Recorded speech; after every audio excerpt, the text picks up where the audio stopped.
На над 5000 вработени им се заканува престанок на работниот однос, а на туристичките агенции целосен колапс. Четврти месец границите се затворени, а тие оставени без можност да си ја вршат работата. За спас на секторот и личната екзистенција на туристичките работници, од Комората подготвија 9 предлог мерки кои ги доставиле до Министерството за економија.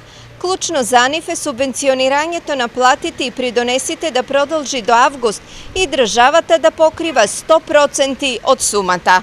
Во делот на останатите мерки туристичките работници бараат олеснување на протоколите, особено во делот на транспорт на членови од исто семејство. Ние бараме тие 50% кои што се зацртани од нивна страна да се изменат и да се покачи на 70%, затоа што сметаме доколку патуваат семејство, ако тие може во хотел да се сместат во иста соба, како тогаш да не може да патуваат и да седат на исто седиште?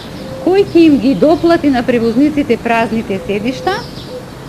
И веднаш цената на чинење на билетите се покачува. Значи, тука е штетата од економски аспект која тие бија имале. Овие проблеми се заеднички за околу 300 агенции со над 10.000 вработени. Од нив 30 се во источниот регион со над 100 вработени и за сите нив дилемата е дали ова лето ќе ги задржат работните места.